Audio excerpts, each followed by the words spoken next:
Buen día audiencia, soy Eita Caleb y hoy les quiero hablar de Nosotros de Yevgeny Zamyatin o Evgeny Zamyatin, publicado por Akal. Esta historia fue escrita hace más de un siglo y a través de diferentes entradas de diario nos enteramos de la vida del número D503, el cual vive en una sociedad aparentemente utópica donde las personas dejaron de ser personas desde hace muchísimo tiempo y ahora son clasificadas como números. El trabajo de D503 es ser el constructor jefe de El Integral, una nave que va a ser lanzada al espacio y que va a contener diferentes proclamas sobre las bondades del Estado único, un Estado que gobierna y al cual obedecen obligatoriamente todos los números. En estas entradas de diario vamos a ser testigos de cómo D503 intenta acercar al público extraterrestre o al público que se encuentre más allá del espacio a las costumbres, a la forma de vida y a la vida cotidiana que se vive bajo el gobierno de este Estado único, en donde el gran benefactor funge como esta especie de deidad y de ojo avisor que tiene controlados a todos los números. Entre las costumbres que nos va narrando D503 se empieza a asomar una anécdota en la cual él conoce a otro número que se llama I330,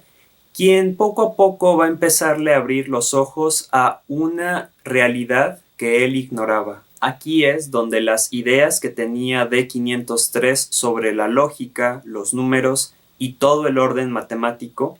empiezan a trastocarse y él comienza a experimentar un proceso de deconstrucción personal, mientras las entradas del diario se vuelven cada vez más imaginativas. Esta novela rusa se puede considerar uno de los mayores antecedentes de las distopías que conocemos en la literatura, siguiendo con obras como 1984, Un mundo feliz, El cuento de la criada o incluso Los juegos del hambre. Sin dudas, esta novela confrontó muchísimas cosas que yo tenía y se tornó una de las lecturas más complejas de este año. Empezando por el propio D503, quien poco a poco comienza a divagar en su narración, ya que se nos presenta como una persona muy lógica,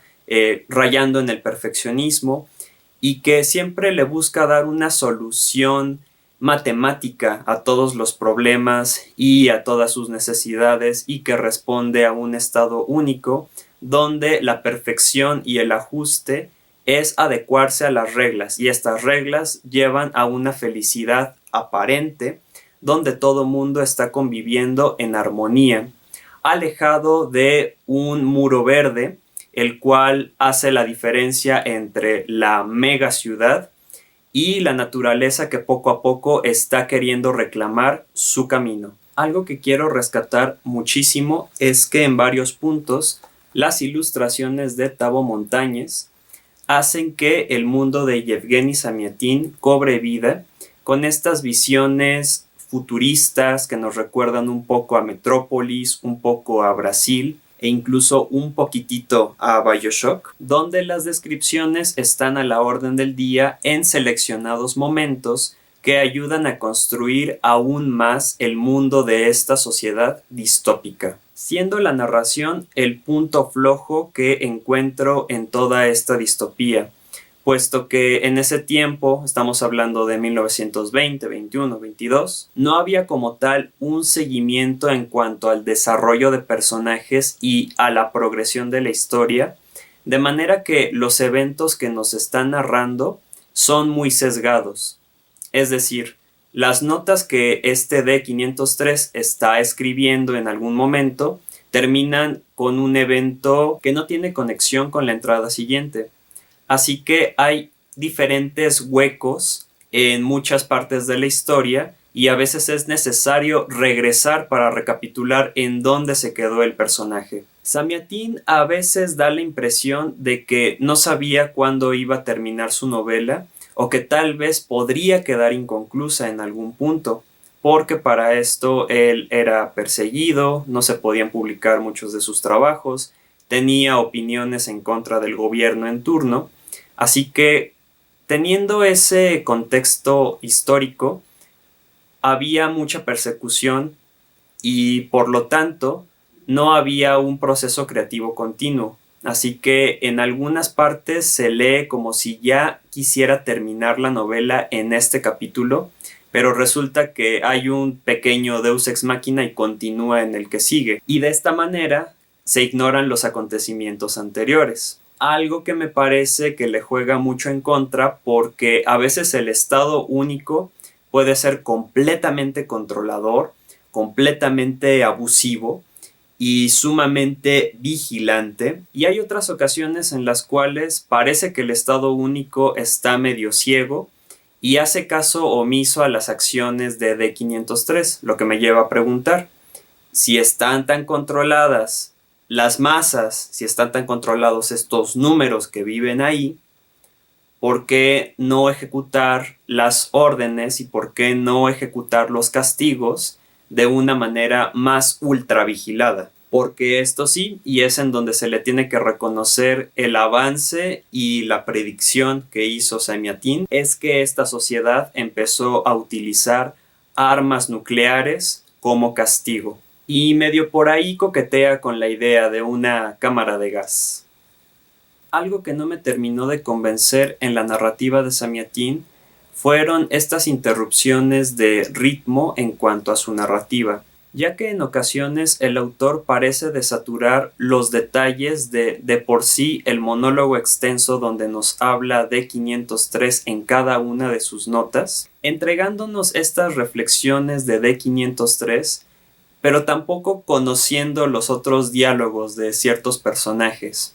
En ocasiones aparecen estos diálogos y cuando llegan siempre están acompañados de ciertas acciones que distraen de la atención. Un personaje está escupiendo, otro personaje tiene la sonrisa medio demoníaca o algo así, y siempre son las mismas reiteraciones, como si estuviéramos siempre perdiendo el hilo sobre esos personajes que rara vez interactúan con el protagonista. Si acaso algo puedo rescatar del personaje de 503, es cómo nos cuenta un proceso de confrontación, aceptación y readaptación que conforman a su proceso de deconstrucción como personaje, alienado a las tablas de la ley y a cierto orden exclusivo que le impide imaginar y que no lo deja ser creativo. Considero que a esta novela hay que verla como es, un precedente y un antecedente de las distopías que sentó las bases de muchas historias que ahora nos parecen muy conocidas. Sin embargo, parece que el cambio de siglo no le ha beneficiado en cuanto a narrativa y en cuanto al desarrollo de ciertos personajes que creo que pudieron llegar muy bien a su cúspide. Como mencionaba antes, D503 en este proceso de transición y en este proceso de deconstrucción empieza cada vez más a imaginar y a perderse entre sus propios pensamientos, y esto se hubiera quedado como una cita o una parte externa en cuanto a cómo reflejaba él sus pensamientos, habría quedado maravillosa. Sin embargo, como él nos habla desde su punto de vista y todo se torna como una especie de monólogo reflexivo, nosotros como lectores también nos estamos perdiendo. Y es debido a esta falta de narración que nosotros no nos terminamos de enterar muy bien cómo suceden diferentes eventos y situaciones a lo largo de la novela, incluyendo conocer al número I-330 y cómo esta relación viene, se va, se interrumpe, y en realidad no nos sentimos tan conectados con estos dos personajes. Lo que me da mucha risa es que tanto los capítulos iniciales como los finales son los que tienen más cohesión, y la parte central es la que se derrumba completamente entre los desvaríos y las ensoñaciones del personaje. ¿No será que como números lógicos nosotros no podemos apreciar la historia que nos presenta este ruso? Lo único que sí sé es que ya pude leer este eterno pendiente y ahora ya lo puedo comentar ampliamente. Y sin más que decir, nos vemos en el siguiente video.